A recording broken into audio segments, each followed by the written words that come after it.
InsyaAllah bermula pada hari Isnin ni 27 April bersama saya dalam slot tahsin bacaan bersama keluarga mengenai beberapa cara yang kaedah yang mudah dan surah-surah lazim yang kita akan pilih untuk kita sama-sama perhatikan dan menghayati pada bulan Ramadan ini, insyaAllah.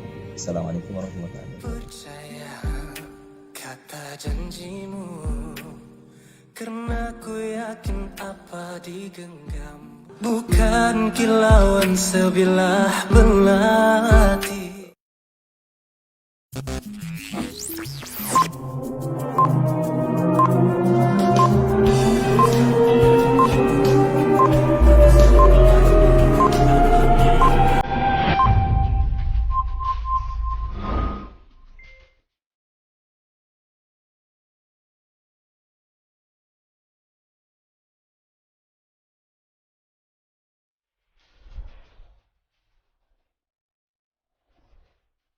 Bismillahirrahmanirrahim. Assalamualaikum warahmatullahi ta'ala wabarakatuh.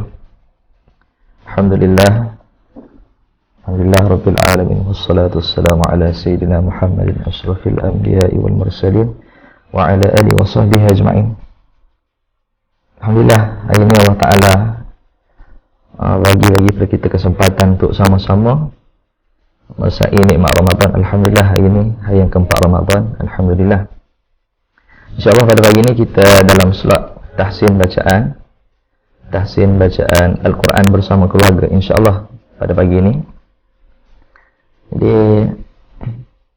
insyaAllah pertamanya, sebelum kita masuk kepada slot tahsin bacaan ini, kita pertama sekali kita kena tahu apakah yang dimaksudkan dengan tahsin, perbaiki bacaan. Jadi tuan-tuan dan puan boleh lihat, saya ada share dekat skrin slide. Saya ada share slide dekat skrin. Okey. Bismillahirrahmanirrahim. Okey. Dekat skrin ada slide.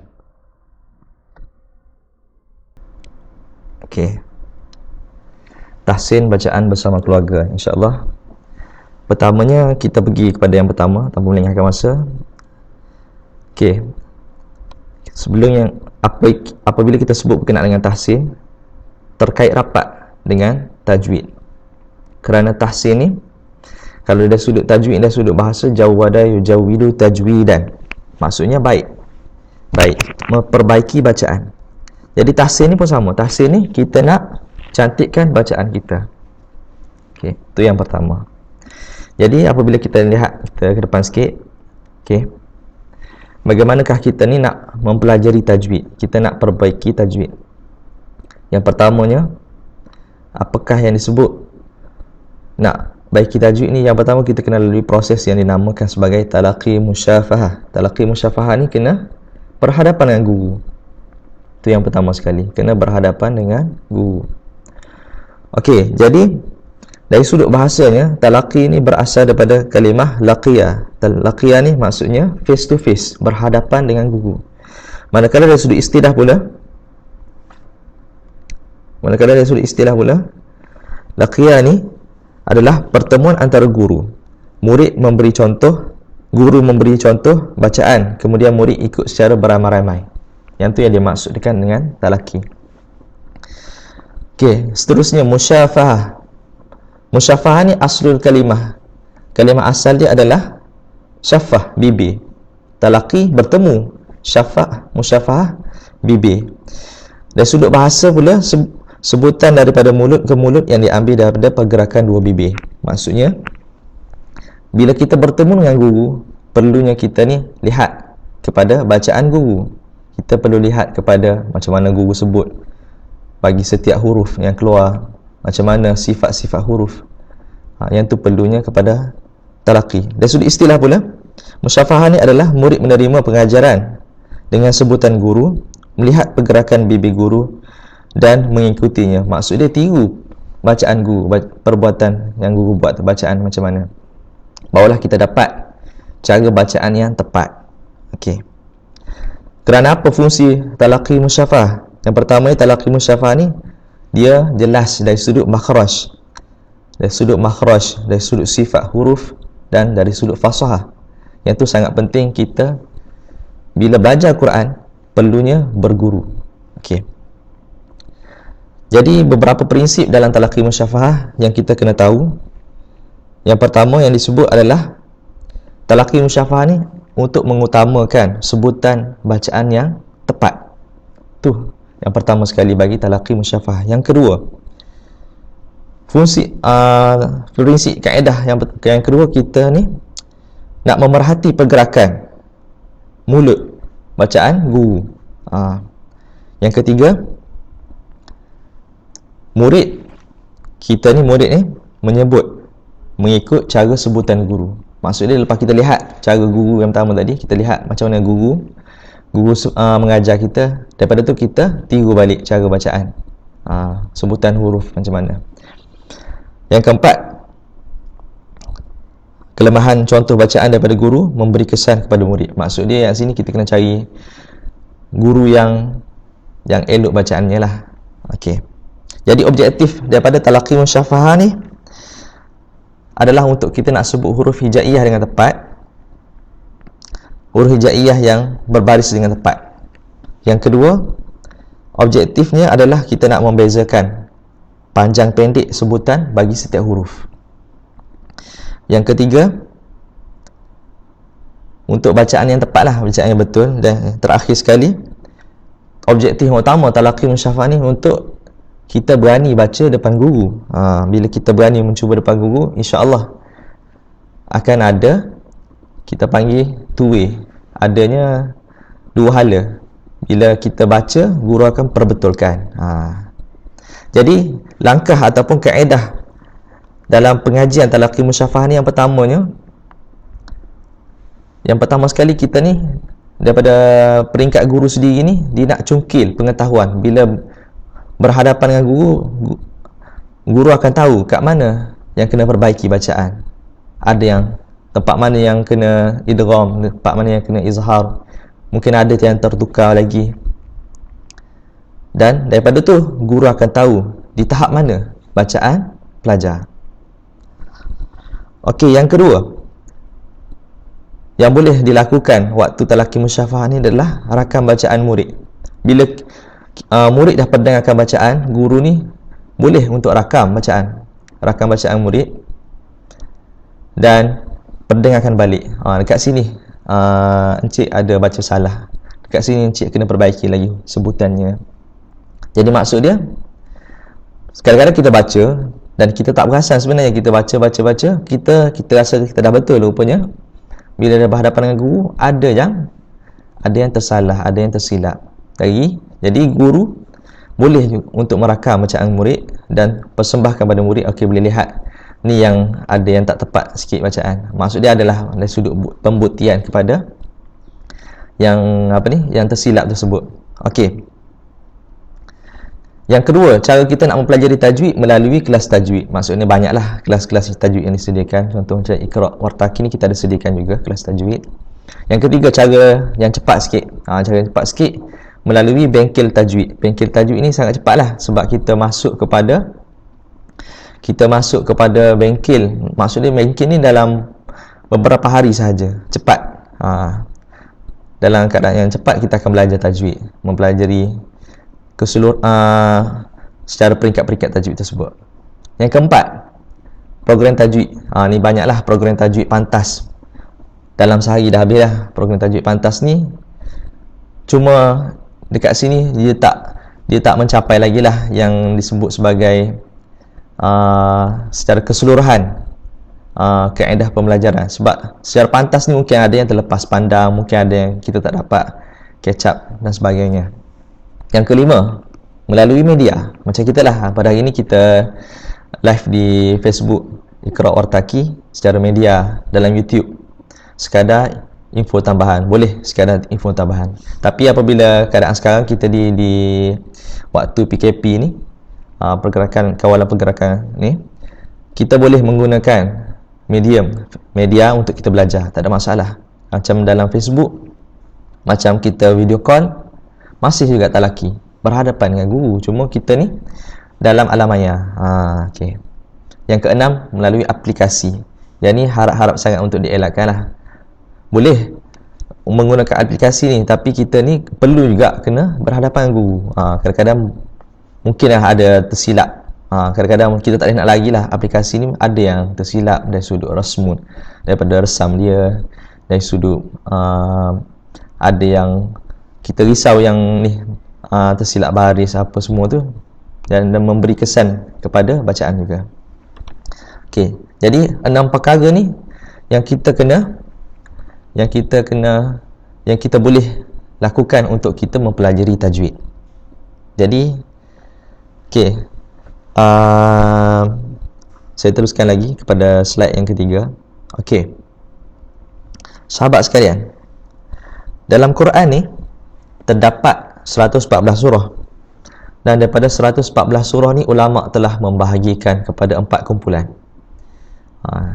Jadi 4 kumpulan, siapa yang pernah lihat dekat episod yang pertama slot tadarus bersama Ustaz Iskandar ada sebut berkenaan dengan bahagian-bahagian surah. Jadi hari ini saya akan detailkan lagi kepada bahagian-bahagian dalam Al-Quran.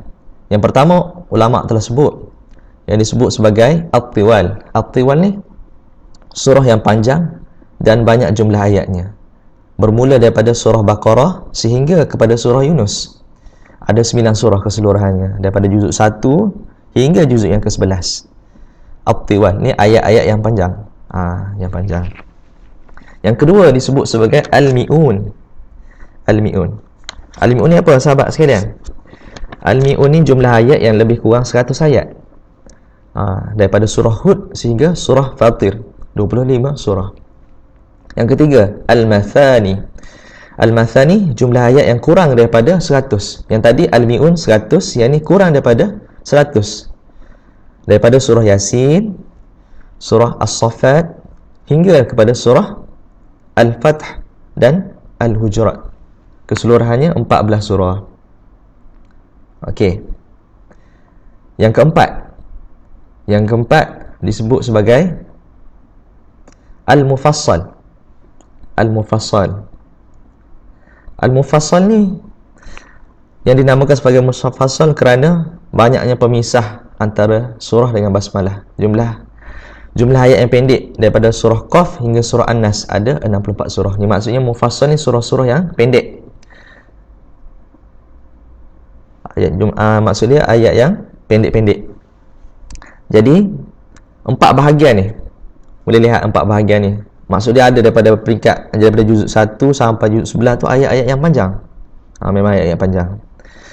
Lepas tu Al-Mi'un, ayat yang lebih kurang 100 ayat. Surah yang lebih kurang 100 ayat. Dan apabila yang ke bawah ni, Mufassal daripada surah Qaf sehingga surah An-Nas ni ayat-ayat yang pendek. Dan kat situ adanya surah-surah lazim. Okey. Baiklah, kita teruskan lagi. Mufassal ni terbahagi kepada 3 pula. Ayat pendek terbahagi kepada 3. Yang pertama sekali disebut sebagai Mufassal Tiwal.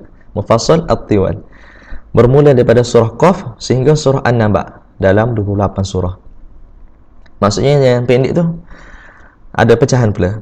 Ni yang pertama, At-Tiwal. Yang kedua, Awsat. Awsat ni bermula daripada surah An-Naba hingga kepada surah Ad-Duha, 15 surah. Aswat. Maksud dia Awsat. Maksud dia di peringkat pertengahan kepada pendek tersebut. Yang terakhir sekali, Qisar. Qisar ni bermula daripada surah Ad-Duha sehingga kepada surah An-Nas. Mempunyai keseluruhannya 21 surah. Ni yang paling pendek lah, Qisar. InsyaAllah pada slot untuk episod akan datang saya akan kongsikan mengenai surah-surah lazim dalam Qisar, bahagian Qisar. Bermula daripada surah Ad-Duha sehingga kepada surah An-Nas.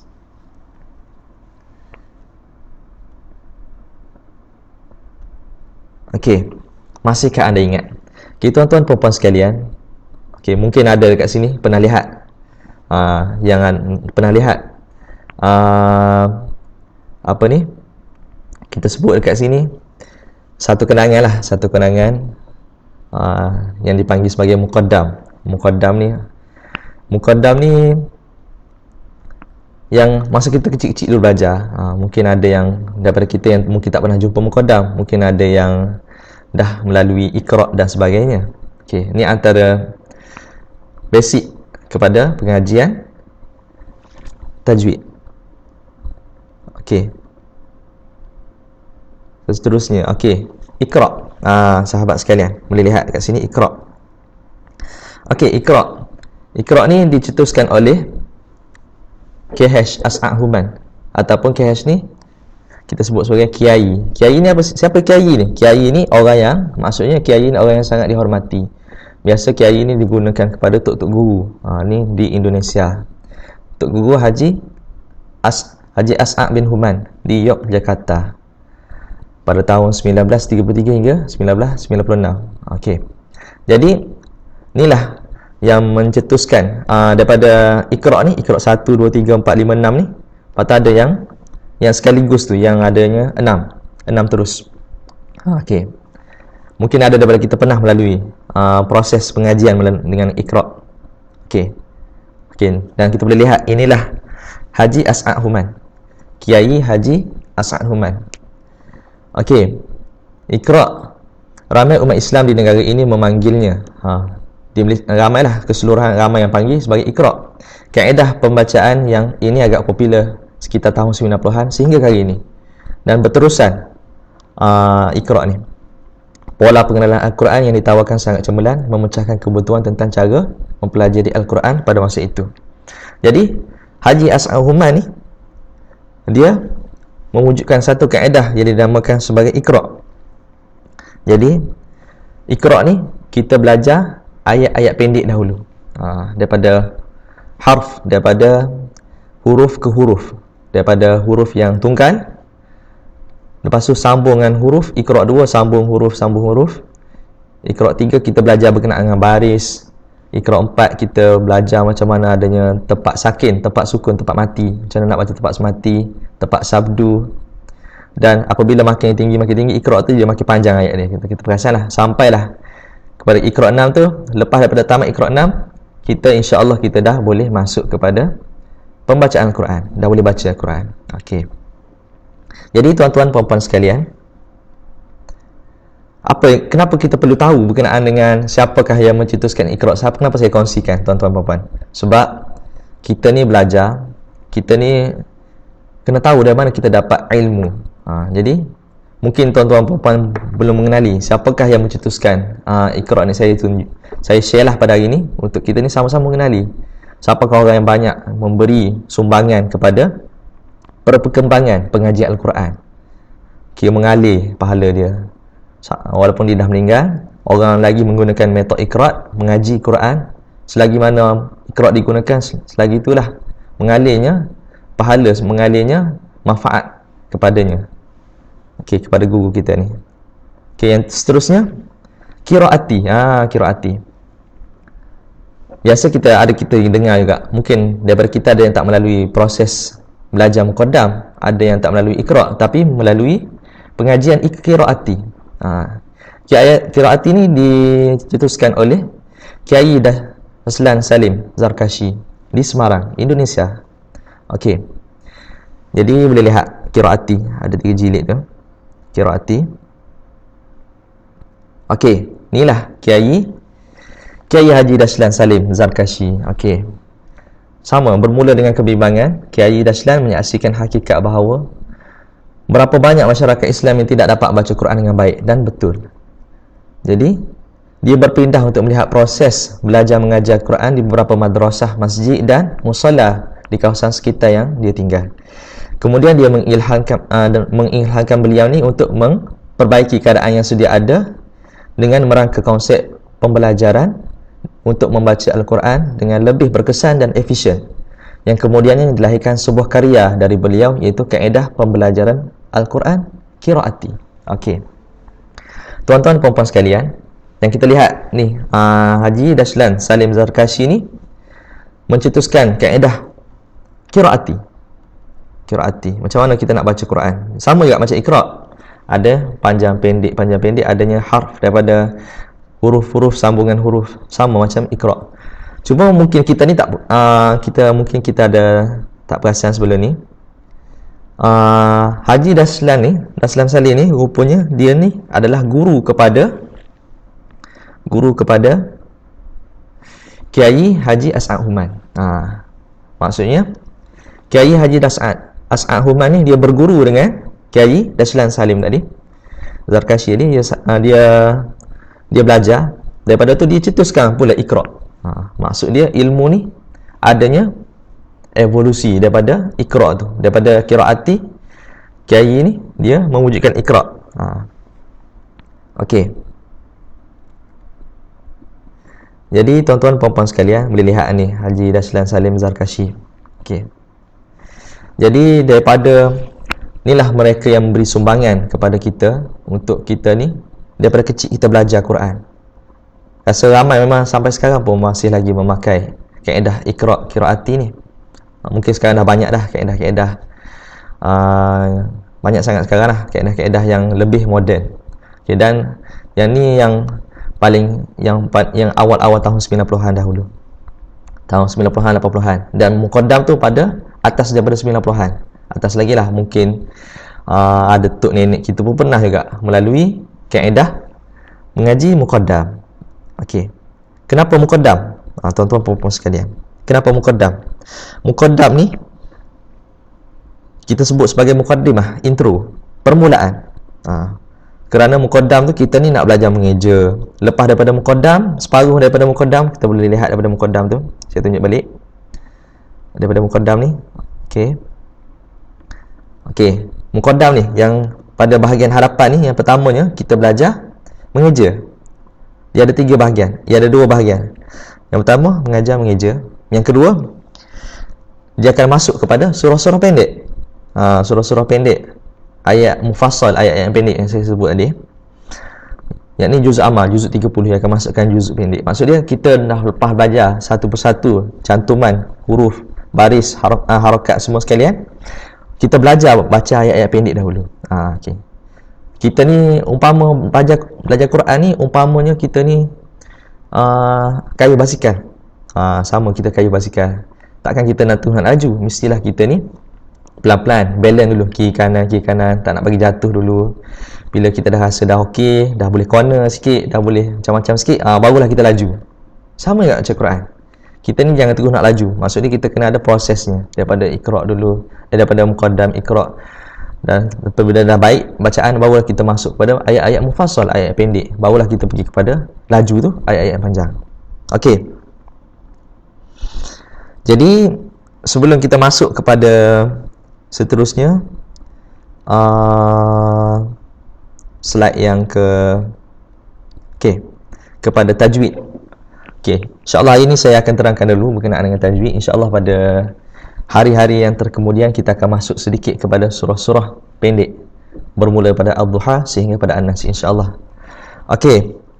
Pertamanya tajwid. Semua orang mungkin dah ramai dah yang tahu tajwid ni adalah kita ni nak baiki bacaan lah. Apa lagi tajwid, nak baiki bacaan lah. Dari sudut istilah pula, kita ni yang paling penting tajwid ni bererti kita nak keluarkan huruf tu yang tepat, dengan memberikan hak huruf, sifat huruf, makhraj yang ada pada setiap huruf. Ringkasnya ilmu tajwid ni yang kita nak bincang berkenaan dengan cara baca Quran dengan baik. Tu tajwid. Manakala dari sudut tujuan kita nak pelajari tajwid ni supaya ni kita dapat baca ayat Quran secara fasih, secara betul-betul lancar, serta menjaga, memelihara lidah daripada kesalahan ketika membaca Al-Quran. Itu tujuan utama belajar tajwid. Jadi hukum tajwid ni ada 2. Yang pertama, hukum mempelajari tajwid disebut sebagai fardu kifayah. Fardu kifayah maksud dia kita ni fardu kifayah ni lain lah daripada fardu ain. Fardu kifayah ni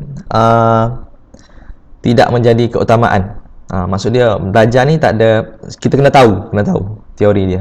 Akan tetapi bila kita nak mempraktikkan tajwid, bacaan bertajwid, maka dekat situ hukum telah berubah kepada disebut sebagai fardu ain. Fardu ain maksudnya wajib kita ni baca dengan tajwid. Hukum tajwid ni, belajar tajwid ni adalah fardu kifayah saja, tak ada masalah. Tapi bila kita nak baca Quran, kita kena tajwid. Bila kena tajwid, maksudnya kena jadilah fardu ain. Sebab kita nak praktikal. Jadi fardu ain kepada seluruh Muslim. Wajib pada lelaki dan perempuan yang mukallaf. yang seterusnya. Okey. Sebelum kita pergi kepada kesalahan-kesalahan dalam bacaan Al-Quran, saya nak kongsi dengan sahabat sekalian bacaan tahqiq. Okey. Pertama, bila kita belajar Quran, kita akan lalui juga bacaan tahqiq. Maksudnya kita ni bacaan yang satu persatu. Baca lambat, dia sedikit lambat daripada bacaan tartil. Contohnya kalau tartil, A'udzu billahi minasyaitonir rajim. Bila kita masuk tahqiq, bacaan tahqiq, A'udzu billahi minasyaitonir rajim. Slow lagi. A'udzu billahi minasyaitonir rajim. Satu persatu kita sebut. Sebab utamanya bacaan tahqiq ni kita nak sebut satu persatu kalimah Quran tu dengan jelas. A'udzu billah, kita nak sebut satu-satu huruf tu dengan tepat. Jadi daripada tahqiq ni kita pelan-pelan barulah kita dapat baca dengan laju, barulah tak tersalah dari sudut tempat tebal, tempat nipis dan sebagainya, panjang pendeknya. Okey, insya-Allah kita masuk sikit kepada kesalahan-kesalahan bacaan Quran. Okey, kesalahan-kesalahan bacaan Quran ni ada dalam, mungkin kita pernah baca dalam buku-buku tajwid sebelum ni, ada yang ditulis, yang dicatatkan, ada dua yang dimasukkan dengan lahnul jali dengan lahnul khafi. Ada yang tiga, lahnul jali, lahnul khafi, lahnul khafiyul khafi. Kesalahan jali ni kesalahan yang nyata, manakala lahnul khafi kesalahan yang tersembunyi. Jadi kesalahan yang nyata ni dia berlaku apabila terdapat kesalahan pada sebutan huruf atau perubahan pada tanda baris yang membawa kepada perubahan makna. Maksudnya berubah makna yang ni. Daripada kesalahan tanda baris, kita salah baca baris, bagi atas kita baca bagi bawah, sekian-sekian. Dan kesalahan sebutan huruf, kita salah sebut huruf, tertukar satu huruf dan berlaku perubahan kepada makna. Maksudnya dah termasuk kepada kesalahan lahnul jali, kesalahan yang nyata, kesalahan yang nyata. Seterusnya, kesalahan ini dihukumkan haram dan berdosa. Jika kesalahan ini berlaku dalam bacaan solat, maka tidak sah dan tidak sempurnalah solat tersebut. Kesalahan nyata ni semua orang tahulah kesalahan nyata. Contoh, tiba-tiba imam baca Bismillahirrahman, dia baca hu bagi depan, Bismillahu, sepatutnya Bismillahi, dia baca dengan hu. Semua orang tahu, salah tu. Bismillahu, bukan Bismillahu, sebenarnya Bismillahi. Maksud dia semua orang tahu kesalahan ni. Okey, yang seterusnya lahnul khafi. Lahnul khafi ni kesalahan yang tersembunyi. Kesalahan ini tidak membawa kepada perubahan makna. Kesalahan ni seperti kita tinggal dengung, kita tak cukupkan dengung. Yang 4 rakaat kita baca 3, yang 6 kita baca kurang daripada 6, tidak dapat menentukan keadaan harakat mat dengan sempurna. Okey, kesalahan ini tidaklah sampai kepada mencacatkan solat, namun para pembaca Quran patut meninggalkannya. Diketahui bagi orang yang belajar tajwid. Orang belajar tajwid akan tahu, okey, tak cukup harakat kat sini. Contoh, kita ambil contoh wajibul ghunnah. Biasa orang baca innal ladzina amanu, sepatutnya ada wajibul ghunnah. Innal ladzina amanu, adanya 2 harakat dekat situ. Adanya dengung kat situ. Diketahui orang yang belajar tajwid. Okey, dan seterusnya kita dah tengok kepada lahnul jali, lahnul khafi. Seterusnya adanya lahnul khafiyul khafi, kesalahan yang sangat tersembunyi, kesalahan yang sifat huruf, melibatkan sifat huruf dan nabrah. Nabrah ni mengenai dengan nada, tekanan dan bunyi. Jadi kesalahan ini jika berubah makna maka haram, jika tidak maka makruh sahaja. Jadi hanya diketahui oleh orang yang mutakhassis ilmu tajwid, maksudnya orang yang pakar dalam tajwid. Okey, kesalahan yang sangat tersembunyi, yang ni susah kita nak perhatikan. Memang kalau sahabat-sahabat yang mengaji, insya-Allah kita akan nampak apa ni kesalahan yang melibatkan yang sangat yang sangat kecil tapi susah nak detect. Cakap macam mana susah? Dia melibatkan sifat huruf. Kita sebut macam dah tepat tapi ada yang sedikit lah, ada yang tak tepat. Okey. Contoh, saya bagi contoh kesalahan yang nyata, lahnul jali. Contohnya dalam ayat ni, innal munafiqina fid darkil asfali minan nar wa lan tajida lahum nasira. Dalam ayat ni, sesungguhnya orang-orang munafik itu ditempatkan pada tingkatan yang terkebawah sekali dari lapisan-lapisan dalam neraka. An-nar. Ada orang tersalah baca an-nar, dia baca an-nas. Tertukar satu huruf, ra ditertukar dengan sin. Bila tertukar ra, an-nar maksud neraka. Bila an-nas maksud dia manusia. Maksud tertukar terus maksud ayat. Orang munafik itu dimasukkan dalam asfal, dalam neraka, dalam tempat yang paling bawah daripada minan nas, daripada manusia. Salah dah maksudnya. Sepatutnya minan nar, daripada neraka. Ini contoh-contoh lahnul jali. Mungkin kita tak perasan sebelum ni. Okey, insya-Allah sekejap masa dah 9.30. InsyaAllah kita akan sambung lagi kepada kelas yang akan datang pada hari Rabu ni, insyaAllah. Banyak sebenarnya kita nak belajar lagi dalam tajwid ni. Dan tuan-tuan perempuan sekalian, saya menyuruh kepada diri saya dan kepada sahabat sekalian untuk sama-sama kita ni tingkatkan dari sudut bacaan Quran. Dan saya juga mohon kepada sahabat-sahabat, mungkin ada yang melihat live ni, mungkin ada tuan-tuan guru, tuk-tuk guru yang lebih alim, yang lebih pakar. Kalau ada saya tersalah, tersilap, mohon perbetulkan saya. Saya pun insan yang banyak kesalahan, banyak kelemahan dari sudut diri yang perlu diperbaiki. Mungkin sahabat-sahabat yang ada di Syubra, yang ada di Tonta, mungkin sahabat-sahabat yang di kuliah pengajian Quran di tempat lain, guru-guru Al-Quran yang saya hormati sekalian, ada yang saya tersilap, minta tolong perbetulkan saya. Okey, insya-Allah.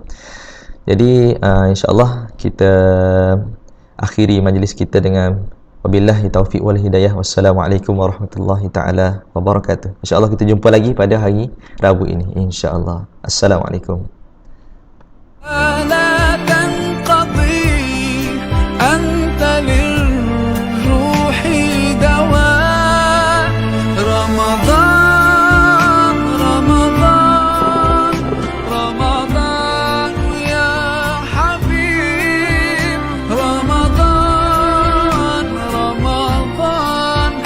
ليتك